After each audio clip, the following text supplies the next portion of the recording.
queridos internautas, sejam muito bem-vindos ao canal Centro Espírita Jesus de Nazaré. Hoje o nosso estudo é de perguntas e respostas e quem irá nos auxiliar no estudo de hoje são os nossos amigos e facilitadores, Herbert Gontijo e Luciano Coimbra. Um ótimo estudo a todos. Boa manhã, boa tarde, boa noite, boa madrugada a todos os internautas que nesse tempo e nesse espaço vai compartilhar conosco esse momento de perguntas e respostas. Boa noite também à equipe espiritual, aos trabalhadores espirituais, aos irmãos que vêm conosco aqui e na sua casa estudar, entender, perceber sobre essas questões do nosso plano evolutivo. Conosco na noite de hoje, nosso companheiro Luciano, né? Vou passar para ele a palavra para que ele possa estar respondendo a nossa primeira pergunta.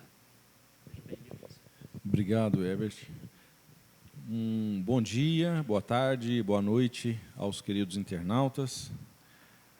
Aproveito também para saudar os nossos irmãos presentes. Agradeço à casa pela oportunidade e agradeço também ao nosso Herbert aí por dividir a mesa com a gente hoje. Então vamos para a nossa primeira pergunta. Uma pessoa que largou o cigarro há 20 anos pode ainda correr o risco de ir para um umbral por ter cometido o erro do tabagismo? Muito boa pergunta. Muito bem. Com relação ao tabagismo, realmente as pessoas que fazem uso do cigarro, em determinados pontos, elas são sim consideradas suicidas. Mas essa pergunta, ela traz na própria pergunta um mérito muito grande, que é a vitória por ter conseguido se livrar desse vício.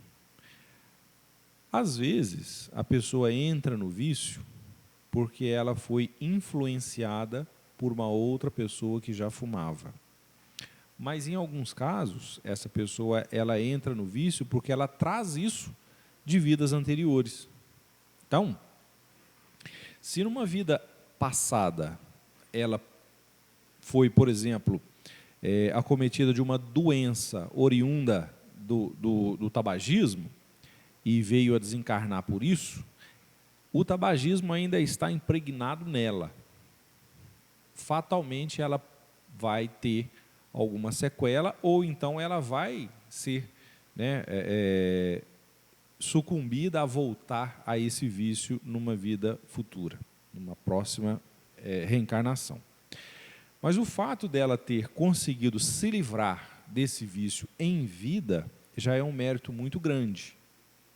E não significa que todas as pessoas que já tiveram aí o vício do tabagismo, que ela vá para o umbral. Ir para o umbral não está ligado no que a pessoa fez para ela no sentido dos vícios, mas está ligado diretamente no que ela fez para os outros. É claro que se a pessoa fez o uso excessivo, se ela teve uma doença, né, e essa doença levou ao desencarne, a chance que ela tem de ir para o umbral é grande, mas também não significa que ela vá, né? Ir para o umbral é muito relativo. É como se existisse um julgamento para a pessoa. O que fez aqui na Terra vai determinar se você vai ou não, olhando só o lado negativo. A gente tem que entender que para todas as ações existe um agravante, mas também existe um atenuante, né? Nesse caso, vamos pegar aqui esse período que a pessoa já viveu, né? Continua a sua vida encarnada, livre desse vício, que são mais de 20 anos.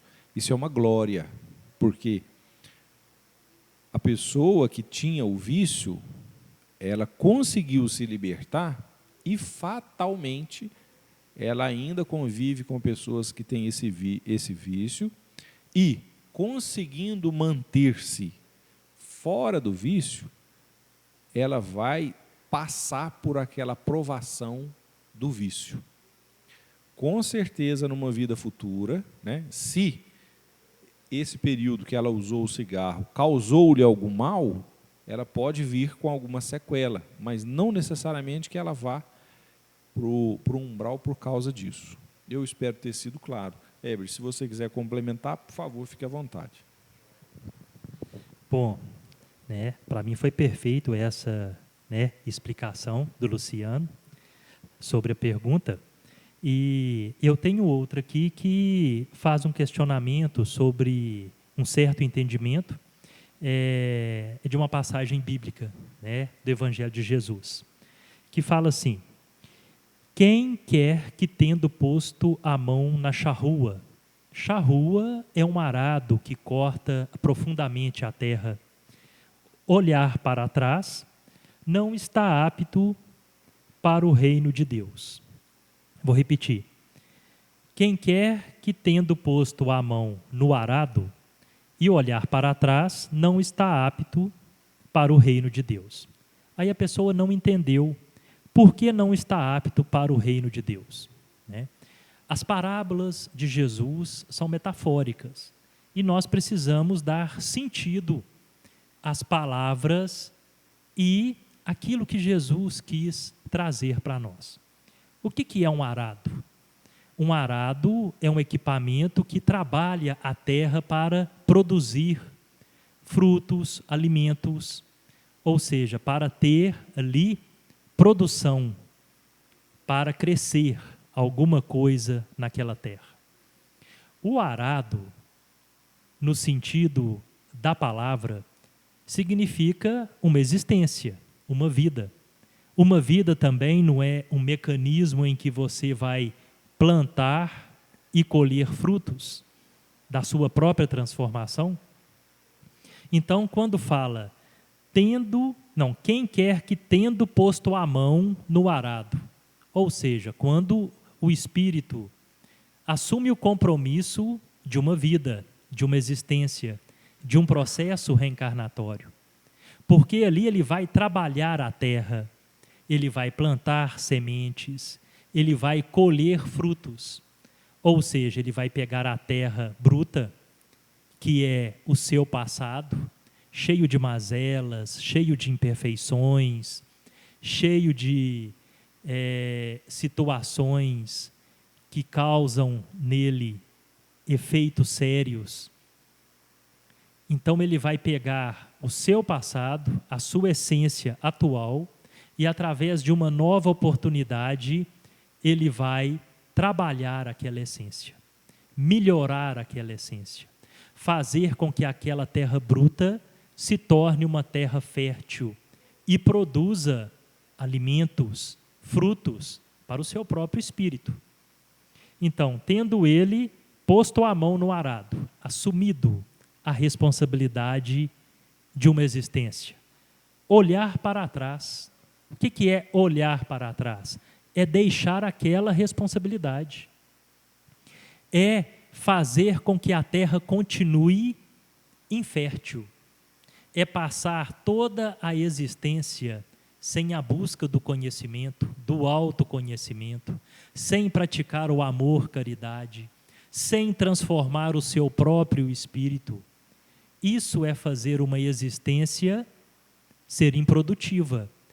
É o sentido da palavra em olhar para trás. Não está apto para o reino de Deus. Por quê? O reino de Deus é o nosso processo evolutivo.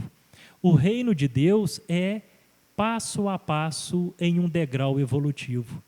Então, se você vem para o mundo físico com uma proposta de se transformar e consegue transformar um pouco a sua vida, pode ser em grandes proporções ou pode ser um pouquinho que seja. Isso vai da boa vontade e da persistência de cada um. Ele está na sua caminhada evolutiva. Se consegue grandes produções na sua vida, grandes transformações, a caminhada é muito produtiva. Se consegue só um pouquinho, a caminhada foi pouco produtiva. E nessa proporção, a sua consciência adentra nos mundos superiores, da satisfação espiritual em cumprir o seu objetivo enquanto encarnado. Mas se você vem para o mundo físico e perde uma existência sem produzir algo de bom para o seu espírito, a sua consciência te cobra. E não é que você não entra no reino de Deus porque alguém te tira de lá, ou não permite você entrar. Você não entra no reino de Deus porque após o desencarne, a sua consciência percebe que você desperdiçou toda uma encarnação não produzindo aquilo que é necessário para a sua evolução. Perdeu uma possibilidade. Deixou ela passar em branco, porque você olhou para trás e não assumiu os seus compromissos perante o seu próprio processo evolutivo. Não é mais ou menos isso que a gente estava pensando? Você quer complementar? Se quiser, pode ficar à vontade. Perfeito, Herbert. Já foi muito esclarecedora a sua resposta. Dando sequência, então, às perguntas. Por que quando uma pessoa que tem uma morte violenta se cura, mas quem se mata volta com sequelas? O suicida não tem o direito de ser curado? Muito boa pergunta. Olha, todos nós temos o direito da cura, caso, a morte seja por outros fatores que não a morte natural. A diferença é que a pessoa que tem uma morte violenta, vamos partir do pressuposto que ela teve uma morte involuntária, que ela não quis tirar a própria vida. E é exatamente isso que acontece com o suicida. O suicida, ele fez por onde perder a própria vida. Nos dois casos, o processo de cura, ele pode ser demorado. Não significa que quem teve uma morte violenta vai se curar rápido. O diferente é que o suicida, ele fatalmente vai passar por um processo mais lento. Por quê? Porque o maior crime que a gente pode fazer com a própria vida é tirá-la,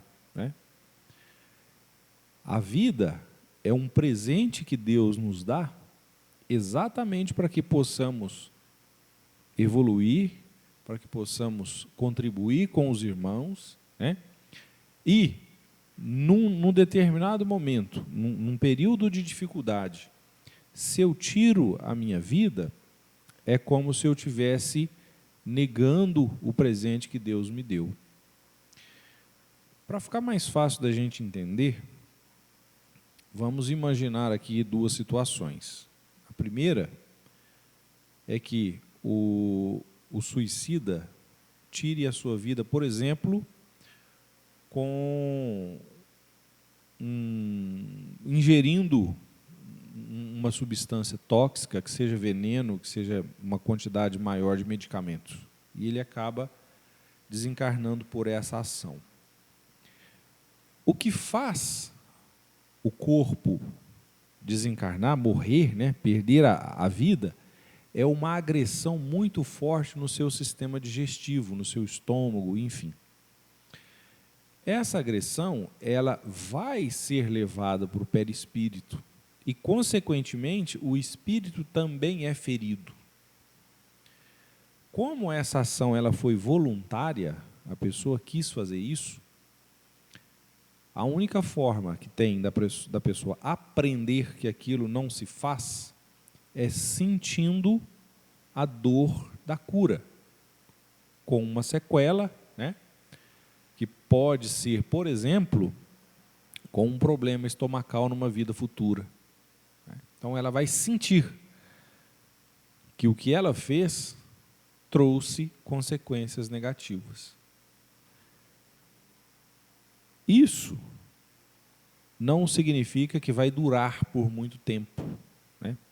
Pode ser que a pessoa consiga aprender, que ela consiga entender que o que ela fez não foi uma coisa saudável, e ela consiga a cura dessa sequela em vida.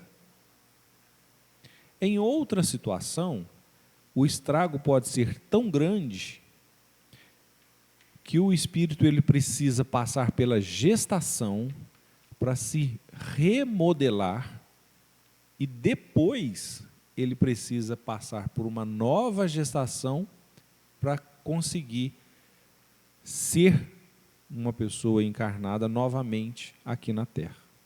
Essa primeira passagem pelo processo gestacional é só para que o perispírito consiga ser remoldado e remoldar assim o espírito. Por isso que é comum a gente ver, por exemplo, crianças que desencarnam com poucos dias de vida. Aquela passagem ali, por todo o processo dos 9 meses, né, de gestação, foi exatamente para que ele pudesse ser remodelado. Aquele estrago feito, né, aquele corte feito no seu espírito, ele foi cicatrizado, né, ele foi curado durante esse processo aí de gestação. O que não difere da pessoa que teve uma morte violenta. Só que a pessoa que teve uma morte violenta, o processo de cicatrização é mais rápido, porque não foi desejo daquela pessoa que aquilo acontecesse, né? E tem um outro ponto muito importante que a gente precisa salientar aqui, que é o seguinte: quando a pessoa comete o suicídio, em muitos casos, ela faz aquilo tentando se livrar de um problema. A gente sabe que os fatores que levam a pessoa a se suicidar são vários, né? E ela vê no suicídio uma fuga. Eu vou me matar que o problema vai acabar. Só que não acaba, né? Então, ela fica mais apertada ainda, porque a partir do momento que ela desencarna, ela já não tem mais as mesmas pessoas que ela tinha no convívio para apoiar, né? Isso faz com que o sofrimento dessa pessoa seja ainda maior. É isso que faz a duração da sua cura ser tão diferente da pessoa que teve uma morte violenta. O suicida, ele primeiro precisa enxergar o que ele fez, ver que não resultou na solução do problema, conseguir, nem que em pensamento, superar aquele problema, conseguir pedir ajuda, ser resgatado, para ter a oportunidade de passar pelo processo gestacional de novo, e dependendo do seu mérito, ele consiga, com um processo gestacional, dar sequência numa vida encarnada. Se for necessário, podem ir, inclusive, várias vezes passar pelo processo gestacional, porque não é simples como a gente vê em filme, né? Filme é muito bacana, porque a pessoa corta, ela olha lá, a gente vê na hora o corte cicatrizando e volta como não tivesse acontecido nada. Aquilo lá é pura ficção. O mundo real, né, o nosso, é totalmente diferente daquela fantasia. Existe sim o processo de cura, existe todo uma equipe médica envolvida nisso, não é simplesmente o tempo que vai fazer isso, né? Existem amparos espirituais de diversas ordens. O que a gente aqui na Terra chama de psicólogo, né? Que são as pessoas que vão nos orientar, que vão fazer com que a gente coloque as ideias em ordem, existe também no mundo espiritual. Só que é totalmente diferente do nosso, porque aqui a gente tem esse apoio, mas é limitado. Esse apoio no mundo espiritual, ele é bem mais intenso, mas a pessoa precisa, antes de tudo, querer ser ajudada. Aí é um outro ponto que pode estender um pouco mais nesse processo de cura? É uma pergunta muito interessante, né? E que, se a gente fosse responder assim todas as situações, a gente poderia ficar falando disso por horas. Eu espero que, nesse ponto, né, eu tenha conseguido responder a pergunta dessa pessoa que nos direcionou essa pergunta tão interessante e tão pertinente. Não é isso, Everson? Mais uma vez, se quiser complementar, por favor, fique à vontade. Bom, estava escutando o Luciano, né? E estava refletindo sobre as suas palavras, que foram muito precisas. Lembrando que quantos bilhões de espíritos existem encarnados e desencarnados? Cada um é um pensamento, é um universo diferente. Existe uma diversidade de vontades, atitudes, reações incalculáveis, tanto no mundo físico quanto no mundo espiritual, né? Então, não existe uma lógica, acontece isso por causa daquilo e o desfecho de uma ação vai ser essa. Existe todo um aparato relacionado ao passado, às reações daquele espírito. E, nesse sentido, tem uma outra pergunta aqui, não falando sobre o suicídio, mas sobre os processos reencarnatórios. Quando já desencarnado, um espírito não pode escolher trabalhos em outros setores da espiritualidade, para assim não precisar reencarnar mais, diminuindo a fila daqueles que esperam muito tempo para voltar, já que os casais não desejam muitos filhos, ou nem querem ter também tem tanto trabalho a ser realizado nos planos espirituais? Bom, como eu disse, né? Cada espírito é uma filosofia e uma vontade essencial diferente. Mas, partindo desse princípio, né? Um espírito pode escolher trabalhar em outros setores da espiritualidade. Uma que, quando desencarnamos, nós não escolhemos o nosso futuro. O nosso futuro é de acordo com a nossa necessidade. Então, tem espíritos que desencarnam e, momentaneamente, eles vão passar por uma indução a uma nova reencarnação. Por quê? Porque ele tem essa necessidade. São casos atípicos, mas existem, né? Mas, partindo do princípio desse caso, eu, você, o Luciano, né, desencarnamos. E aí, vamos demorar um tempinho até a nossa consciência entender o que está acontecendo e como que nós nos refletimos no mundo espiritual. Mas aí surge para nós a necessidade e a oportunidade de trabalhos em outros setores da espiritualidade. Isso vai ser uma bênção, né? Porque nós já vamos trabalhar em outros setores da espiritualidade. Mas aí você vai, não precisando assim reencarnar mais. Olha só, isso é muito complexo.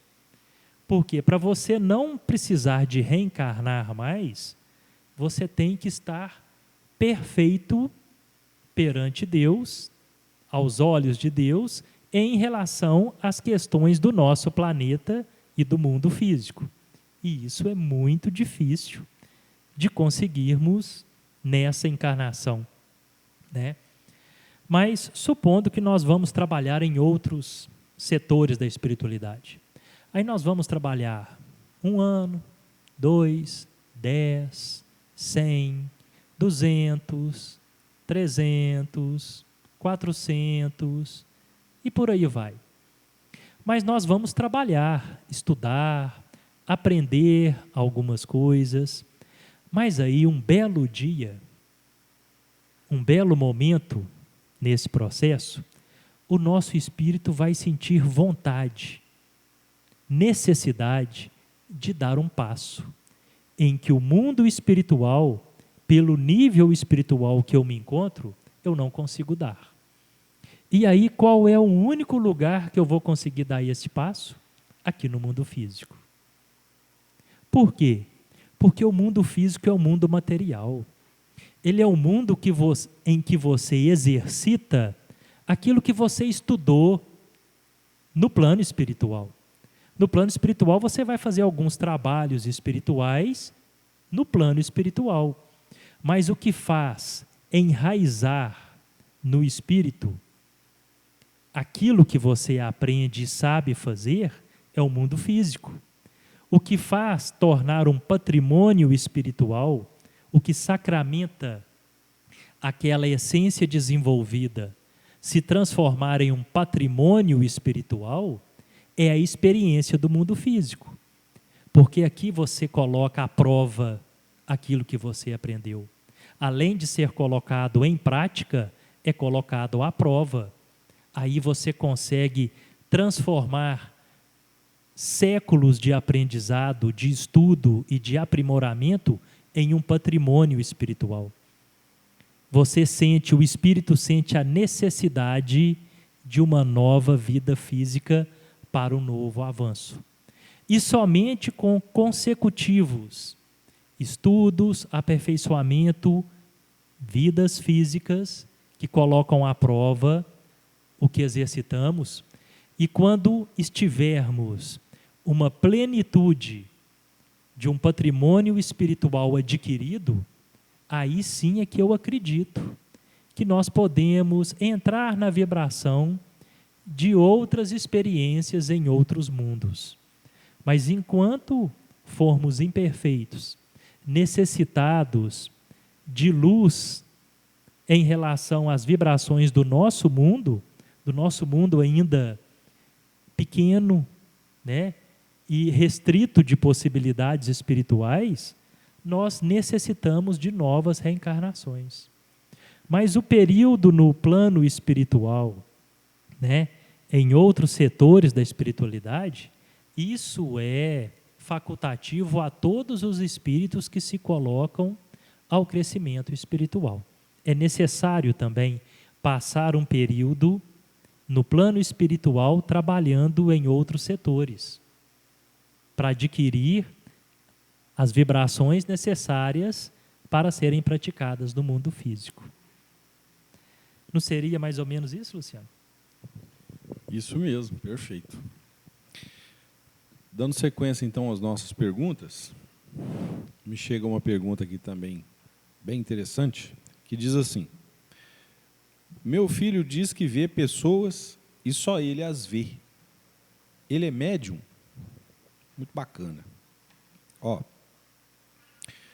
quando a gente fala de mediunidade, a gente tem a sensação que os médiums, eles são diferenciados, né? Só que, na verdade, todos nós temos mediunidade. Algumas em maior, outras em menor grau. O que acontece com as crianças é que até aproximadamente os 7 anos, as crianças elas têm um canal aberto com o mundo espiritual. O processo reencarnatório, ele continua depois do nascimento até mais ou menos essa idade. Então, se a gente tem ali uma criança com uma idade inferior a 7 anos, possivelmente ela realmente vê outras pessoas. É claro que existem crianças que são mais criativas, né? E no momento de brincadeira, ela vai fantasiar que tem outra pessoa brincando com ela, porque ela está sozinha. Geralmente, nesses casos, ela não consegue dar muito detalhe da outra pessoa, ou as características da outra pessoa não são características humanas. Aí a gente pode entender que ela está fantasiando ali uma história. Mas na situação que a criança consegue falar particularidades da pessoa, né? Que ela tinha uma pinta, cor do cabelo, tipo de roupa que usava, é muito difícil que a criança tenha fantasiado aquela cena. Então, nessa situação, ela realmente esteve em contato com um espírito. E, em muitos casos, são espíritos tão afins que eles já se conhecem. é um espírito que, com méritos, claro, ele pôde vir visitar aquela criança. A gente tem vários relatos, por exemplo, de crianças que brincam e brincam e brincam com uma determinada pessoa, né, que são os amiguinhos imaginários, e numa determinada situação, ela vê uma foto e fala, vovô. E todo mundo fica assustado, mas como assim que é o vovô? Porque ela não chegou a conhecer o vovô, e como que sabe que é o vovô? Mas é exatamente o vovô que estava brincando com ela ali. O vovô no mundo espiritual, e ela usando aí esse fluxo que ela tem, né, essa passagem aberta para o mundo espiritual. É sim uma forma de mediunidade, mas não significa que as crianças elas têm mediunidade, porque todo mundo tem essa mediunidade, umas com um grau mais reduzido, outras com um grau mais avançado. Uma outra coisa que é bem interessante que a gente fale, né, sobre as crianças nesse sentido, isso é tão próprio das crianças, né? E se a gente parar para pensar, faz tanto sentido, que se a gente pegar, por exemplo, principalmente as crianças que são recém-nascidas, né? Várias vezes a gente consegue visualizar essas crianças abrindo sorrisos largos para o nada. Do nada, a criança começa a sorrir. E a gente fica por entender, ainda procura um objeto que a criança tenha possivelmente visto, né, que possibilitou a criança dar um sorriso tão largo daquela forma. Só que, fisiologicamente, a criança ela tem um campo de visão muito curto. Ela só consegue reconhecer mesmo, ter uma visão limpa, a poucos metros de distância. Uma pessoa que está longe, mesmo uma pessoa muito querida e conhecida, como a mãe, o pai, o irmão, de longe, a criança recém-nascida não consegue enxergar nitidamente. E o curioso é que quando ela olha para o nada e tem um objeto a uma distância muito longa, ela não vê aquele objeto. O sorriso que aquela criança solta é exatamente para um ente querido que talvez ela esteja vendo ali. Quando a gente fala ente querido, a gente não necessariamente está falando dos avós, né? Pode ser, por exemplo, um irmão gêmeo, né, que estava na gestação junto com ela e por algum motivo, pegando agora até um gancho aí na pergunta passada, essa criança veio a desencarnar logo após o parto. A criança que sobreviveu, né, ela consegue fazer contato com essa outra criança que esteve presente com ela ali durante esse período gestacional. E aí está mais uma outra graça da espiritualidade. Deixar que esses dois espíritos que tiveram um convívio, né, por vários meses ali durante o período gestacional, se tornarem espíritos afins. E mesmo depois do desencarne de um deles, eles continuam mantendo aquela amizade, né, aquela relação saudável e um carinho especial um pelo outro. Eu não sei se a gente pode falar até que é uma pena que as crianças percam esse canal, né, com o mundo espiritual, porque esse tipo de relação, né, essa amizade, seria muito saudável se a criança tivesse por toda a vida. Mas aquela criança ela precisa também evoluir e caminhar na sua vida aqui encarnada. Ela precisa passar pelos desafios daqui, né? Se essa criança terá uma mediunidade avançada, né, mais aflorada, ela pode sim manter contato com esse ente querido por vários e vários anos depois, mas não significa que ela terá, né? Todos nós temos, mas em maior ou menor grau. Espero ter respondido. Fui claro, Heber? Se quiser complementar, fica à vontade. Muito interessante essas perguntas, né? Mais interessante ainda as respostas que faz a gente ficar pensando, né? Bom, a última pergunta de hoje. Assisti um vídeo que diz que os espíritos que cometeram suicídio em outras vidas podem sentir desejos e estímulos de repetir o ato na existência atual. Ele também não deveria sentir o horror que passou se suicidando e ter receio? O sentimento de medo, mesmo que instintivamente, não deveria ser maior do que a vontade? Deveria, certamente, né? Vai chegar um momento em que o receio de suicidar, né, o medo de suicidar, é maior do que o desejo, né, e a falta de vontade, a falta de boa vontade em não suicidar, né? Mas vamos fazer um paralelo, né, uma interface nisso aí. Olha, uma pessoa alcoólatra, por exemplo, uma pessoa que bebe muito, e ela bebe bastante, passa mal com a bebida, né?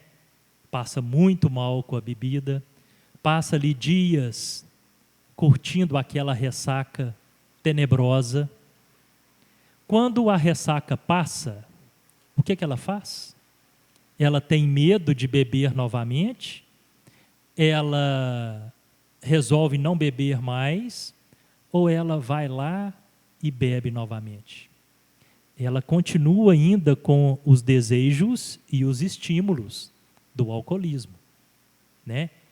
Muitas vezes a pessoa bebe, passa mal, passa muito mal, e depois, quando melhora, bebe novamente.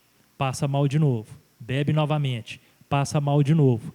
Chega um momento que ela não suporta mais de tanto passar mal, e ela resolve buscar ajuda, se livrar daquele desejo e daquele estímulo, né? Esse paralelo, essa interface, ela é bem suave em relação ao suicídio, mas é mais ou menos assim, né? A pessoa, de tanto sofrer, ela mesmo busca a libertação, mas enquanto ela não resolve essa busca, ela entra num vício doloroso de desejos, estímulos, atos e consequências em relação a isso. Agradecemos o estudo da noite de hoje, esse momento de perguntas e respostas. Surgindo novas perguntas, mande, coloque aí no site a pergunta que você tem, que ela vai chegar aqui na mesa, para que os facilitadores da noite possam estar dialogando, respondendo, conversando sobre as suas dúvidas. O importante é não ter dúvidas. É sempre surgiu algo, por mais simples ou por mais, né, singular que seja, sempre é muito importante conversarmos sobre todas as dúvidas que as pessoas têm. Coloquem as dúvidas que elas chegarão e nós vamos responder. Obrigado a todos. Né, Luciano? Obrigado, Luciano. Obrigado à casa. Muito obrigado, Herbert. Gostaria de agradecê-lo também pela companhia. Foi muito bom, aprendi muito com as suas palavras hoje. Agradeço também à casa pela oportunidade. Me despeço aí dos nossos irmãos internautas e dos irmãos presentes, desejando a todos um ótimo retorno aos lares, sempre na companhia do nosso Pai Eterno. Muito obrigado a todos. Boa noite.